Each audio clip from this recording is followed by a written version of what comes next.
Now, one of the things we're going to be talking about today is really diving deeper into a business plan. Not just the surface level of business planning like we've talked about that we recommend that you do on a daily basis, really, of understanding what level of production you need to hit the income goals it is that you're trying to achieve. But what I want to talk about today is really a grander, more long-term plan that necessarily isn't just about your business, but maybe it's more of a life plan as well.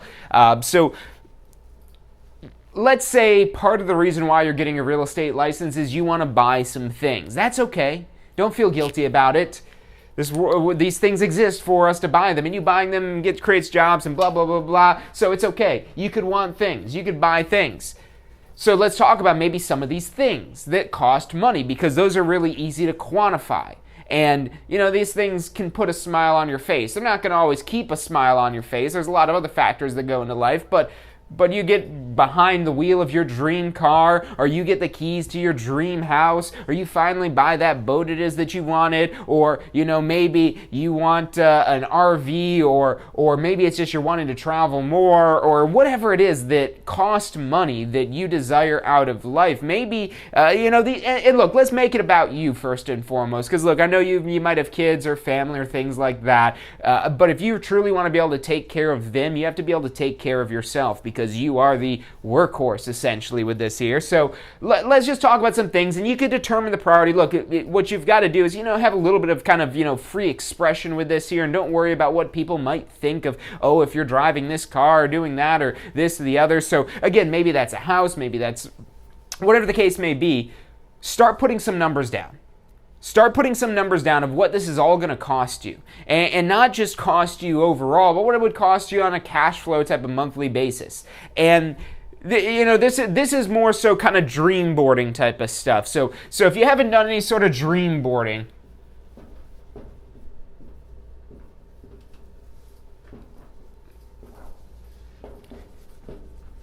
this is where you put down your dreams, and these are the farthest reaches, the farthest stretches. These aren't the things that are your mundane day-to-day activities. These are the things that if you accomplish this, it's something like you're crossing off of your bucket list.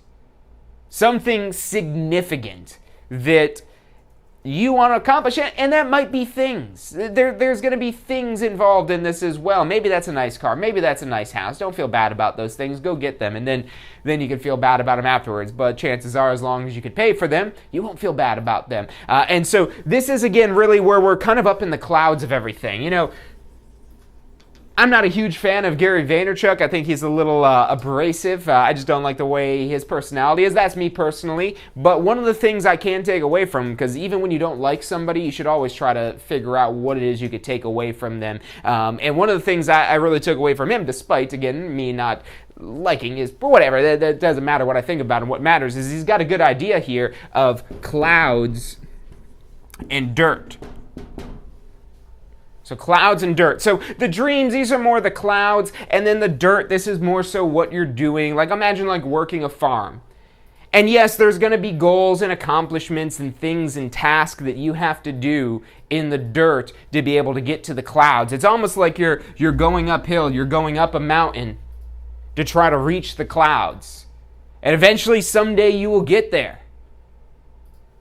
And depending how high your dreams are on this scale, are these, and again, your overall dreams that are really the big motivations, the big things it is that you want. And this might be something you want to do for your family. Maybe you want to purchase a vacation home so that way you have an opportunity to spend more time with your kids, your significant other, your extended family, whatever the case may be. Maybe that's part of the plan, or maybe that's the reason why you want maybe some of these toys or whatever the case may be. Again, these are the big, expensive things that are going to cost the most amount of money. And as you really start to think about this more, you might also think about it not just from the perspective of how much is this going to cost in money, but how much is this going to cost in time.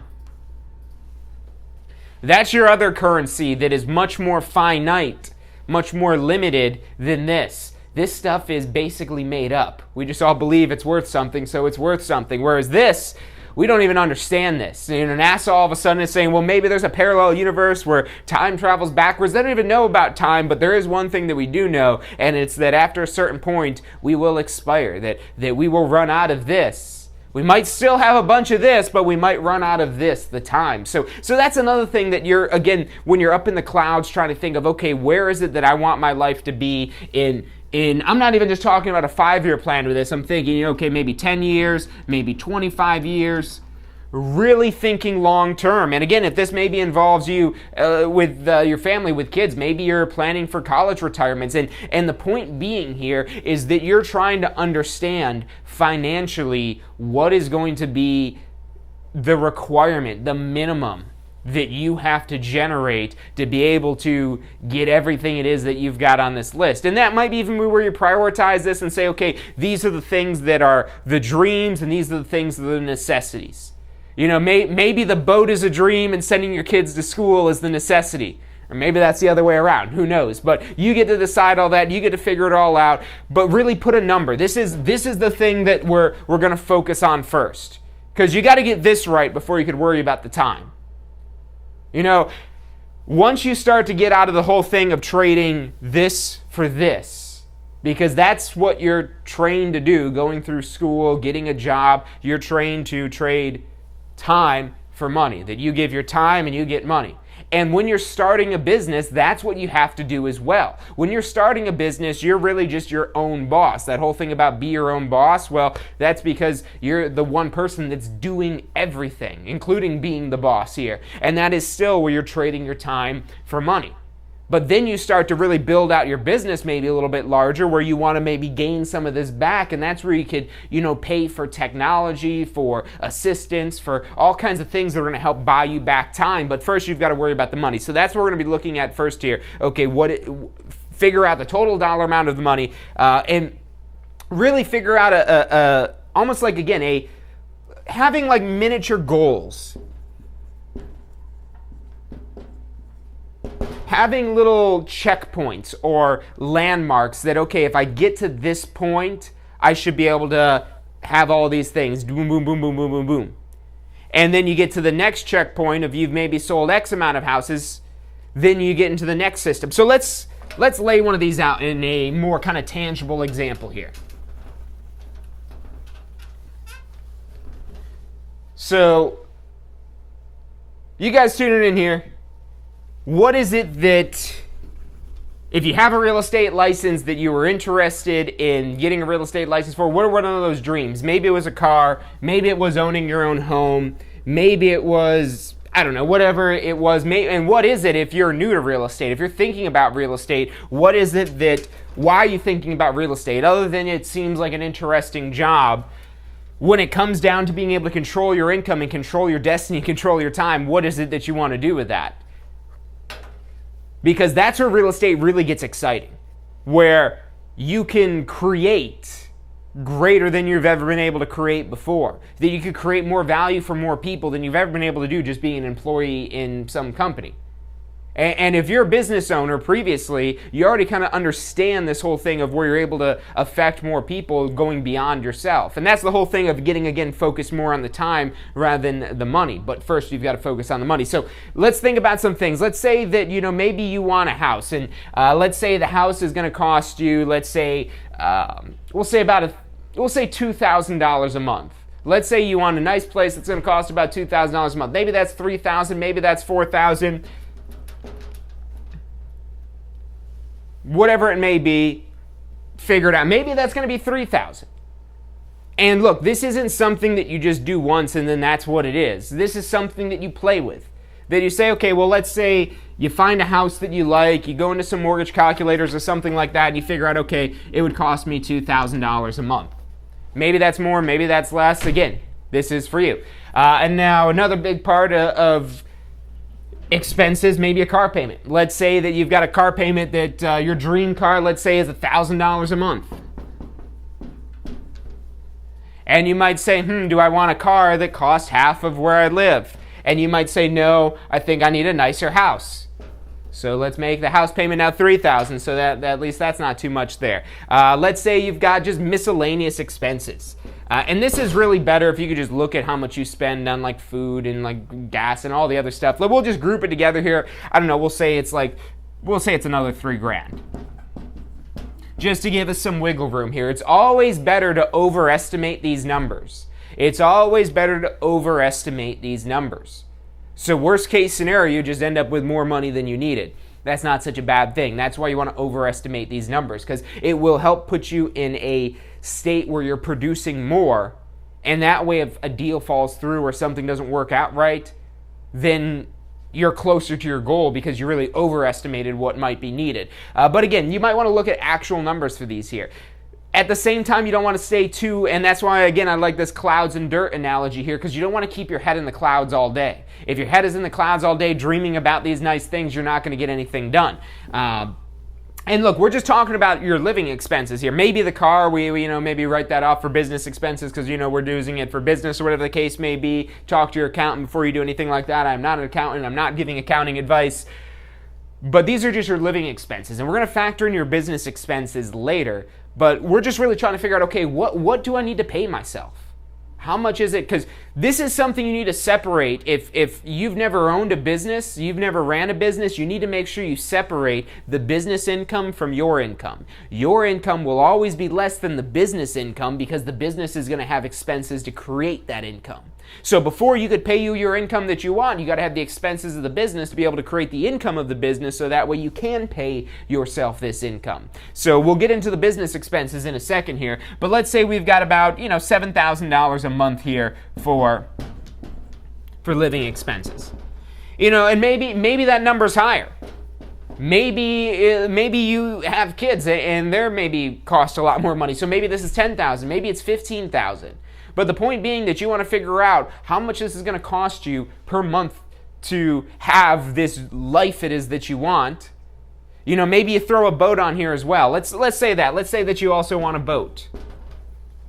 And let's say this boat is going to cost $2,000 a month. Boats are expensive.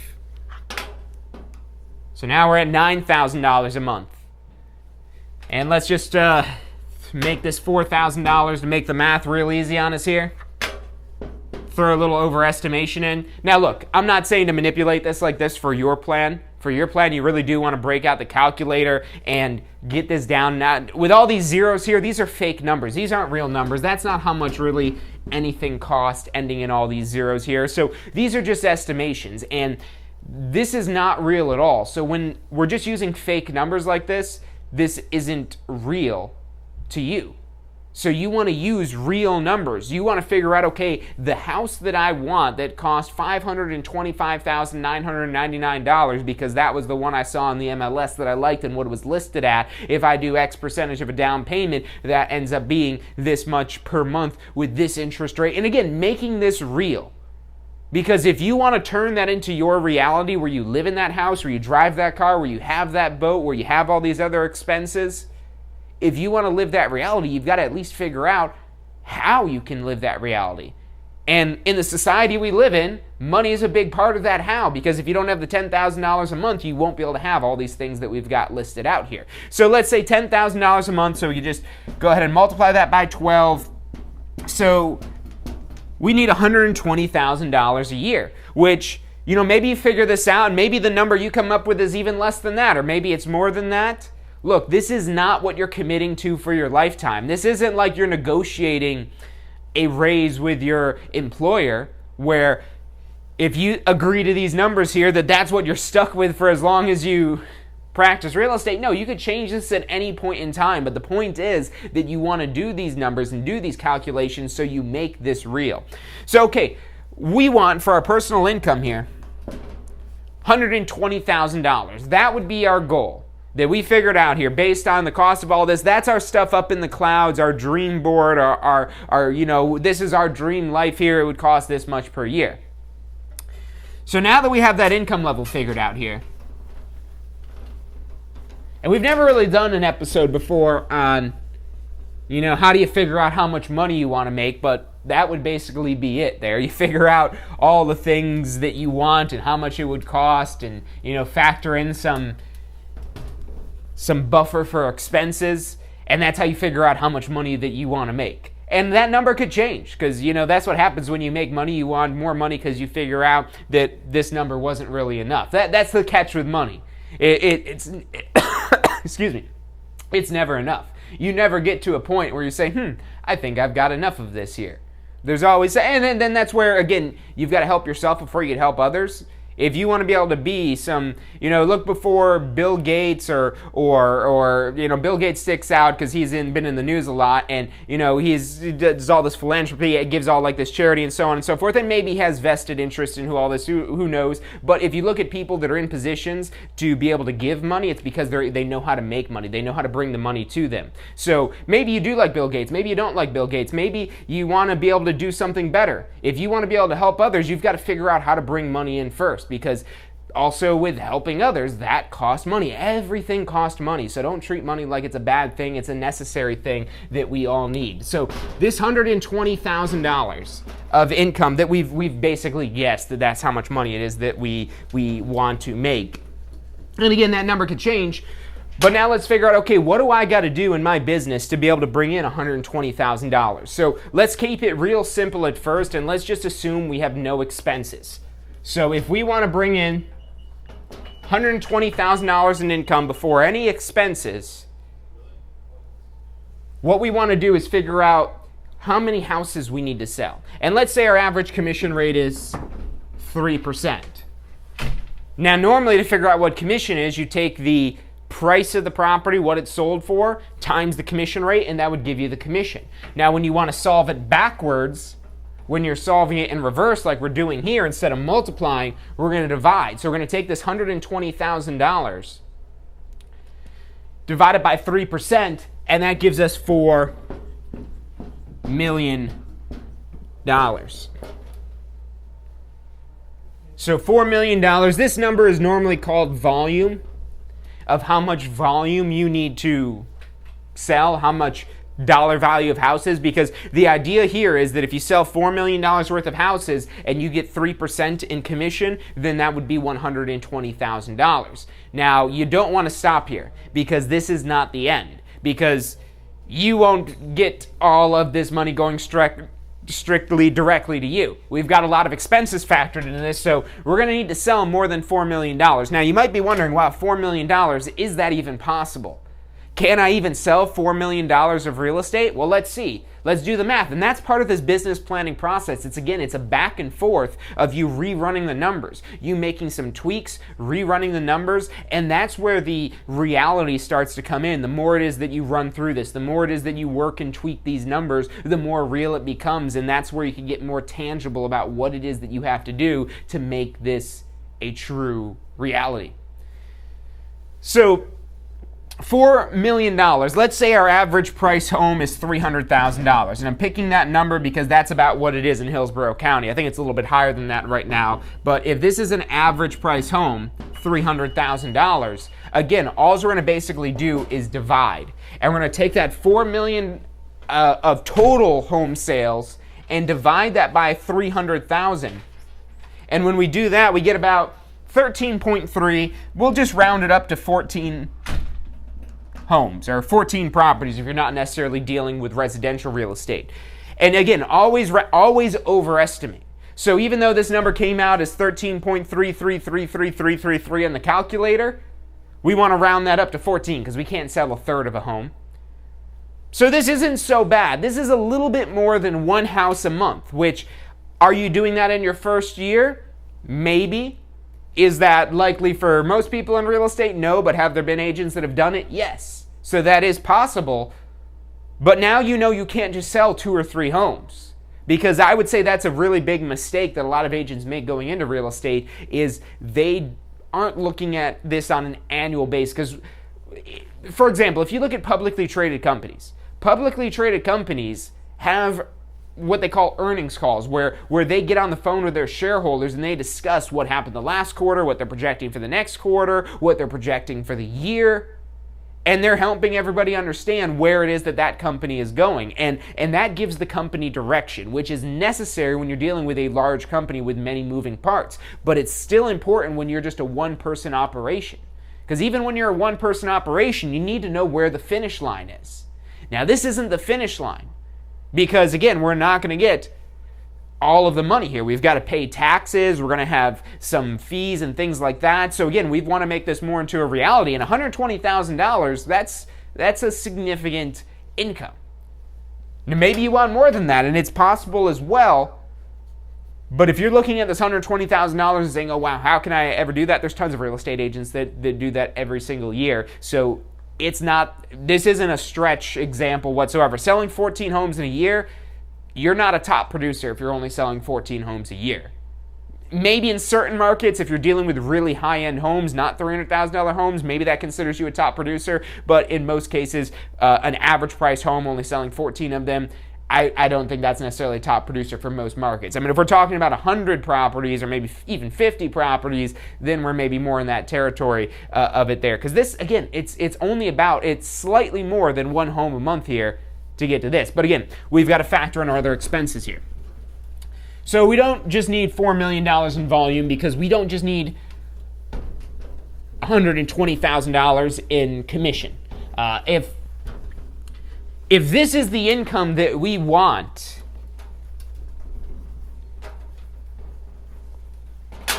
we have to pay taxes on a larger percentage of income. And so this is where you involve an accountant. Now, if you're brand new to real estate, if this is a brand new business you're dealing with here, no, you don't want to go spend money on an accountant for consulting to figure out how much money you really need to make. That's where you could do some estimates. You could use some baseline knowledge of taxes to figure out, okay, roughly I need to make this much money. And maybe the accountant could get me some deductions and expenses and things like that. And when you do start making money, you do want to involve a skilled accountant that knows what they're doing, that is able to maximize the allowable exemptions, because there's tons of them. And depending on how you structure your corporate entity with the IRS through your accountant, make sure you're not doing this on your own. You'll probably mess it up. You'll probably cost yourself way more money. Whatever an accountant charges is probably going to save you money, save you way more money than what you're paying them. That's how accountants are supposed to work. That's the value they provide, just like we provide value to our clients in exchange for a commission. So again, get with a good accountant. They can help you better understand this for your business. But let's just say like 40%, which that is a little high. But we're also dealing with high levels of income here. So, and maybe you don't necessarily need this much money, but again, you want to be conservative and overestimate this here. So worst case scenario, you just end up with too much money. So let's say that we need to have 40% of taxes. That let's say our taxes are going to be 40%. 40% actually does not look like that at all. It'd probably look more like this. So 40% is taxes. And you're like, oh, wow, 40% is taxes? Why is that so high? Because that's what the taxes are. And yes, so that is what it is. You can't change that. You do not have the power to change that. It's probably not worth protesting in the middle of the streets, because this probably is not going away anytime soon. Taxes are what they are. This is what it's going to cost you. The key thing is you want to plan for this. Because if you don't plan for taxes and now you've got to pay taxes on that $120,000 of income, let's say it was 40%, that's $48,000 gone. So you're not really making as much money as you wanted to. So again, you want to plan for this so it's not necessarily a surprise. And again, overestimate this here. Again, your accountant, when you meet with them, they might be able to help you get more exemptions than you thought. And maybe this number doesn't end up being quite as high. But again, worst case scenario, you end up with too much money. Send your complaints into us here at our office in New Tampa when you have too much money. So that would leave us now, if 40% are taxes, that would be 60% of the actual money hitting our bank account. And maybe these taxes here, maybe that could involve health benefits and other things like that, and maybe 401k. So that's not necessarily just taxes. You can still structure those things with real estate. You just have to utilize a payroll company typically. Maybe your accountant could help you out with that as well if you do want to set up those things for yourself, and also if you do start to grow a larger staff to maybe build a real estate team or something like that where you're going to have employees. Maybe you do offer that, and maybe that's why you're factoring this here. Maybe your tax bracket is going to be a little bit lower, so you can then maybe estimate off this. But again, be careful, because you always want to overestimate. So what this means here, if this $120,000 is what we want to walk away with here, that means that number is 60% of the actual amount of commission we need to bring in. So what we're going to do here is divide this by 60%, which is going to be 0.60.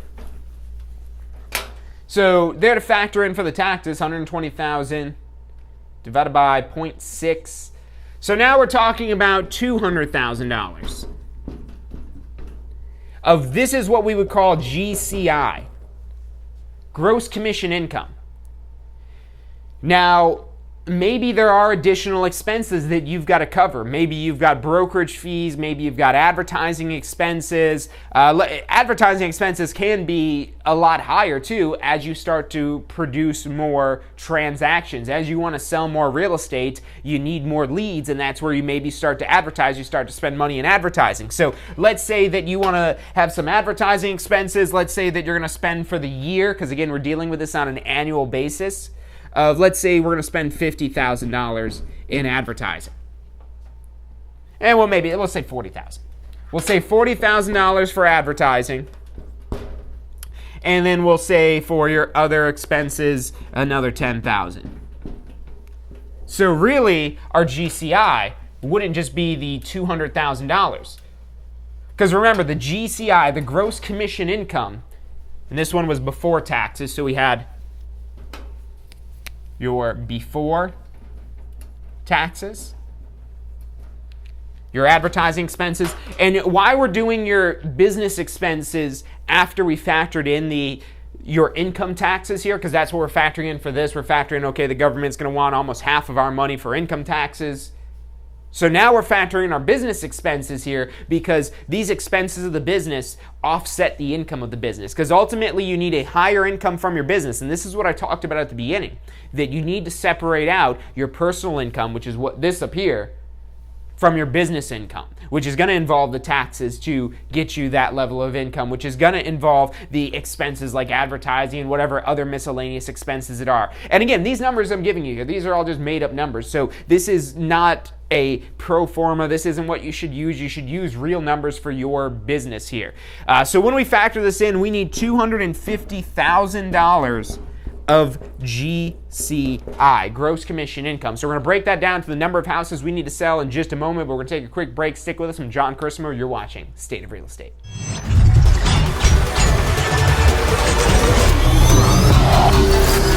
The most powerful tool to study for your real estate exam is the Question Simulator from Tampa School of Real Estate. We've used our years of experience in preparing students for the Florida Real Estate exam to bring you the most powerful exam study tool available. In the Question Simulator, you'll be able to go directly to a particular unit so you can focus on the sections where you need the most practice. We have also included the percentages of each unit so you know which units are the most important for your real estate exam. Every question will immediately give you detailed feedback, which is almost always more important than the question or the answer themselves. After completing all the questions in a particular unit, you can go through question by question and review any that you've gotten wrong. You could also print out a report at the end of each quiz. The Question Simulator from Tampa School of Real Estate is 100% mobile compatible, so you can practice with test questions anywhere you have your phone with you. Enroll now at questionsimulator.com and get ready to pass your exam. State of Real Estate. Every Friday at 12 noon Eastern Time. Grow your real estate business. You're watching State of Real Estate. Hey, welcome back to this week's episode of State of Real Estate. I'm John Christopher. The show is brought to you by the Tampa School of Real Estate. We're here every Friday, 12 noon Eastern Time, to help you understand how to achieve success in your business. So while we're on break here, we pulled up the tax brackets because we were kind of interested and curious in what's going on here and how much this number would really be, because we were a little high on the 40% of that. And I was thinking that after the fact, I was like, no, $120,000, that can't be top tax bracket. You don't hit the 37% until you get over $518,000 in income filing single. So this number is probably going to be more like 80%-ish or something like that. Maybe it's a progressive system as well. And look, the point here isn't getting the exact numbers. The point here is helping you guys understand the full picture of this, so that way you could work the exact numbers for you in your particular situation it is that you want to make. But anytime it is that you're not exactly sure what the number is, you just want to overestimate it. You overestimate it, and then again, you're just ending up trying to produce higher level results here. Because if your income does end up actually being higher than this $120,000, are you going to be mad? No, you're going to be excited. You're going to want to probably do it even more. Like, how much more can I beat it next year?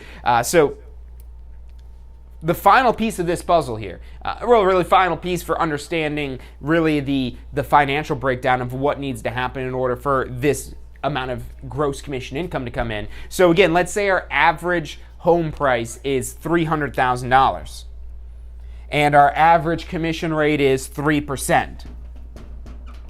Then per transaction side, so working with the seller or working with the buyer, that you're getting 3%. Or maybe that's 2.5%, maybe it's 2%, maybe it's 4%, maybe 3.5%, whatever it is for you and your market and your business, put that down there so that, again, that way you've got realistic numbers. And again, if you want to overestimate this, you could cut this down a little bit. If you sometimes negotiate a lower commission rate, let's say maybe you like to get 3%, but you maybe will negotiate down to 2.5% for your side of the transaction here, maybe make that 2.75 or 2.8 or 2.7, or again, you could play with these numbers to see how it changes, and that's where you really start to understand this. This isn't just about doing this math once to say you did it. This is about understanding these numbers and how one number affects the other number, because that's how you get the full picture of your business. These numbers are your friends. These numbers will help you understand your business and what needs to be done to get the result it is that you want. So that's why they teach you math in schools. Now, the math that they teach, they go a little overkill because we don't necessarily need like geometry and trigonometry and calculus and all that for this stuff. This is just simple addition,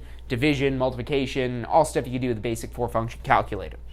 So we take this $250,000, and again, that's the gross commission income. Then we want $250,000 so we can afford to pay for all this advertising, for all these other expenses that we have, and that way we have 40% that is set aside for our taxes, or maybe for health expenses, health insurance, maybe for savings accounts and things like that. That's why I didn't go back and adjust this year. I just did want to point out, though, that the taxes wouldn't necessarily be 40% at that level. But again, overestimate this stuff so that way you can, because part of this plan really should be, when we're laying out our dream board, notice here how we didn't talk about saving money.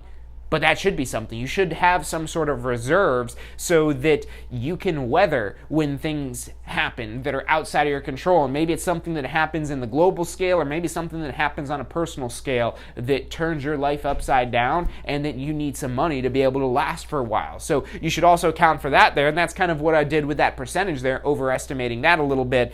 So again, the more you work through these numbers and the more detailed you make this, the more you'll understand this. Maybe you use a Excel spreadsheet if you really want to get technical and get every last penny accounted for there. That could be a good way to do this. Or maybe you're just doing this on pen and paper and writing it out. That's fine as well. But anyways, we take this $250,000. That we want to have $250,000 in commission, and if we earn typically a 3% commission, that would mean we need to sell actually $8.3 million in real estate. $8.3 million in real estate. And we're starting to get into top producer territory here. If you've got gross commission income of $250,000 a year, you're doing pretty well. Because even if you only at the end of the day walk away with $120,000, your business is bringing in more than double what you're taking home. Which means that because this advertising expense, if this is done correctly, it's really not an expense, but an investment in your brand's future, in your company's, in your business's future.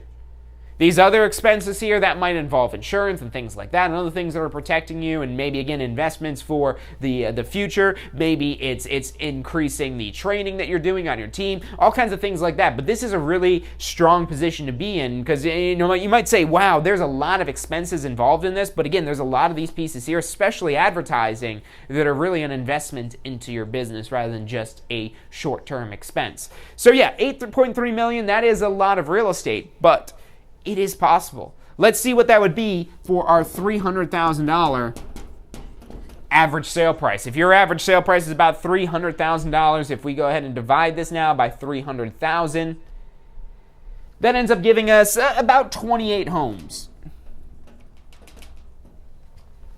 So like I said, we're starting to get in top producer territory here. Because like I said, 14 homes, that's not too bad. This really isn't even that bad. We've just doubled it. Which it's like, oh wow, that's so much more, that's double. Yeah, look, this is only about 2 homes a month. It's slightly more than 2 homes per month, which that might not be something you do in your first year. But if these are the goals, if these are the numbers it is that you've laid out, you're going to try for that. You're going to do everything it is that you can to get as close to this as possible, and maybe, by golly, somehow you do it. And then, again, you just hit your goal earlier than you thought. Or maybe this doesn't happen to you the first year or the second year, but maybe the third year, that's when you're really getting close to maybe hitting 28, 29, 30 homes. And what happens as you start, because again, you've got to make a big transition at some point, and that big transition is the end of you just trading time for money. Because that is typically how you start a new business. And if you've been an employee before, if you've been a W-2 employee where you get a paycheck, where you know unless you get fired, you're getting, or the company goes out of business, that you're getting a paycheck every week or every other week or whatever the case may be, it's different now where that control goes into your hands. But the difference is you don't want to just, again, own your own job. Because if that's all you're doing, if you don't really grow your real estate business further than yourself, again, it still can be more rewarding and more fulfilling than maybe other jobs because, again, you're the one that's in control of it.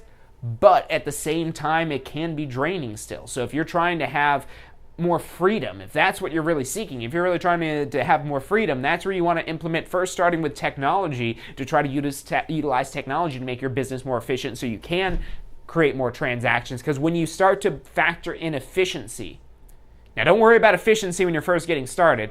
When you're first getting started, just don't worry about just standing up and not falling on your face and just trying to get as far ahead as possible, whatever it takes.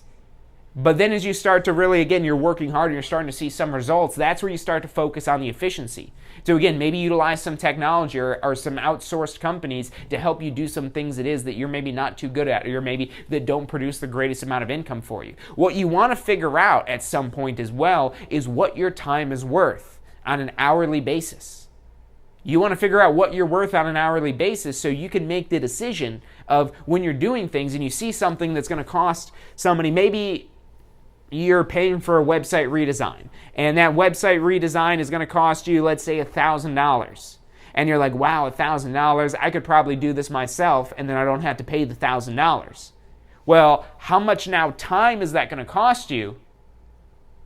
And is that time spent messing with your website worth more than however much it is that you think you're worth?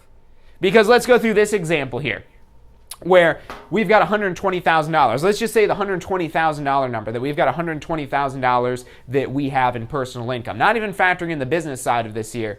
But for $120,000, let's say that we're working, we'll just use, and this might not be actual, we'll say you're working 50 hours a week. And you're doing that for 50, we'll say 50 weeks, because we'll say you take 2 weeks off here and there for vacation. So that would be 2,500 hours. So if you make $120,000 in a year, and to make that $120,000, you worked 2,500 hours, about $48 an hour is what you're effectively paying yourself. And again, that's one of the big parts of understanding these numbers, knowing the difference between your personal income and your business income, because business income, you might have closer to, you'll probably have a little over $100 per hour. Or actually exactly $100 an hour. But then once you factor in all the expenses and everything like that, you end up being worth $48 an hour. But when you understand that you could be generating about $100 an hour if you're doing your parts of the business, well, how much is this person costing? Is it costing less than $100 an hour? Because if that's the case, it's probably a good deal for you. Because maybe that website, to do that website redesign, maybe that's going to take you like 20 hours to do. If that takes you 20 hours to do that website redesign and your time is worth $100 an hour to your business, well, that means you spent $2,000 of your time. So that's, again, where you start to think about this and think in terms of efficiency as you grow your business. Now, when you're just trying to get business going, throw efficiency out the window. Just get the job done. Just make it happen. Whatever it takes, you're going to make some mistakes. You're going to trip sometimes. You're going to fall, but you got to get yourself back up as quickly as possible and stay running towards that finish line. Maybe you'll hit a tree. Maybe you'll trip over a bush. Maybe you'll stub your toe on a curb, but you just keep moving forward. You'll eventually get to that finish line. And then when it comes time to do this all over again, once you've closed your first transaction, the second transaction, you're thinking, how could you have done that better? And the third transaction, you're thinking of how can you do that better? And you start to really, again, become more efficient. And that's where, you start to get into that top producer territory. You're probably at the point where you're once you get away from doing things on your own, that's where you really are able to scale. That opens up the door, at least, to being able to scale your business larger. Because if you've got a real estate team, there's real estate teams that sell hundreds of homes a year. not just 28. And again, when you've got an average sale price of $300,000, all you need to do is sell 28 homes to get $250,000 of gross commission income, and then factoring in all these other expenses here, you'd be able to walk away with $120,000 to go back to those little cloud thinking things we did for the car that you wanted, the house that you wanted, the lifestyle that you wanted, the boat that you wanted, all that other stuff that we threw in there. That's where you start, but again, now we've got to factor in how do we get down into the dirt? How do we figure this out? And how do we sell 28 homes? And that's where you'll be able to go and see some of these other videos we've done on business planning, because we've really kind of focused on that number there of, okay, we want to sell 28 homes so we get X percentage of gross commission income, X dollars of gross commission income, but now how do we sell 28 homes? How many closings do we have to have? Well, 28 closings. How many contracts do we have to have? Maybe a little bit higher than 28 contracts, because maybe some of your contracts fall through. That happens in real estate, and you want to plan for that. So plan for some contracts to fall through. Maybe you're looking at focus on getting 30 or 32 contracts because you know some of them might fall through. And then maybe you start thinking about, okay, how many appointments do I need to get that many contracts? And then how many leads do I need to get that many appointments? How many phone calls and text messages? And how many times do they have to go on the website? And this is, again, where you start to get really technical of understanding your business and how it ebbs and flows, and all these little things that you could dial in and tweak your business to be better, stronger, faster, and more powerful. But that comes with time. Focus first on getting the job done, whatever it takes, however you've got to do it. Don't worry so much about efficiency when you're trying to get things going, because you end up getting stuck in paralysis by analysis. You're just analyzing the best way to do something and never actually getting anything done. It's really easy to do, especially with something that could be as complex and complicated as real estate seems to be sometimes. But when you get back down to the basics and just do what you know that needs to be done, you can get the job done. And once you've got the job done, then again, you could start to focus on efficiency. So look, that's about all the time we've got for today. So hopefully this has helped you figure out really how to build maybe a more long-term business plan of thinking beyond just, okay, I want to sell this many houses, but okay, this is the lifestyle it is that I'm trying to achieve, that I desire, and these are the things it is that I've got to do in order to get to that point. This is how much money I need. This is how much I've got to pay the government to keep them happy. This is how much I've got to pay in advertising to be able to get that many leads so I can get all this. And again, this is a whole process. This is a constantly living document. This is a living plan that you go back and you change and you tweak. And you hopefully don't have all these zeros here, because these are all just fake made up numbers. And when your plan is fake and made up, it's hard to be real. It's hard to turn a fake plan into reality. So don't make it a fake plan, make it a real plan. Make these numbers real, make them tangible. The more realistic you make this, the closer it is you bring this to reality. And this is also something, if you're wondering, wow, this is really great, I wish there was a course on that. Well, hey, come take our post-licensing course if you haven't taken post-licensing yet. There's sections in our post-licensing that go deep on this business planning concept that help you understand, okay, I want to sell this many houses, so I need this many leads, and I need to utilize these different mediums. And really, again, building out something that will help give you steps to follow. Because if you're just kind of ebbing and flowing through, hopefully figuring out real estate, it takes a lot longer than when you know the steps that you need to take to achieve the goals it is that you've set out. So business planning, super important. If you haven't taken post-licensing yet, don't waste any more time. The post-licensing can be done as soon as you've got your real estate license. And not only will it teach you about business planning, but all kinds of real-world real estate topics that aren't covered in your pre-licensing course. Pre-licensing, it focuses on a lot of laws and rules, which is great for keeping you out of jail and keeping you out of the Florida Real Estate Commission monthly meetings, but you probably want to make some money with your real estate license, and that's where post-licensing comes in, to focus on some of the more real-world topics for more running your real estate business rather than just what the laws say you can and can't do. So take that post-licensing if you haven't already, or if you want to take your pre-licensing because you don't even have a license yet, call us up. We've got a great program in our Pass First Try strategy to help you pass your real estate exams on the first try. You can find out more information on our website, tampaschool.com, or just give us a call. We've got advisors here ready to help you every step of the way. The phone number is 813-333-2676. Again, that's 813-333-2676. Thank you guys for tuning in. Make sure you hit that like button if you've enjoyed today's episode, so that way we know what is the topics that you want to hear more about. And if you haven't subscribed yet, hit that bell icon so you get notifications whenever we go live. Other than that, I'll see you guys next week.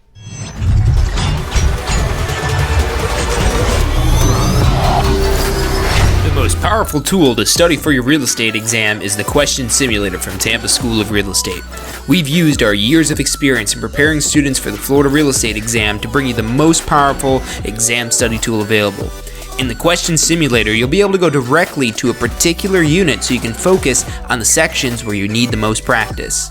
We have also included the percentages of each unit so you know which units are the most important for your real estate exam. Every question will immediately give you detailed feedback, which is almost always more important than the question or the answer themselves. After completing all the questions in a particular unit, you can go through question by question and review any that you've gotten wrong. You could also print out a report at the end of each quiz. The Question Simulator from Tampa School of Real Estate is 100% mobile compatible, so you can practice with test questions anywhere you have your phone with you. Enroll now at questionsimulator.com and get ready to pass your exam. State of Real Estate. Every Friday at 12 noon Eastern Time. Grow your real estate business. You're watching State of Real Estate.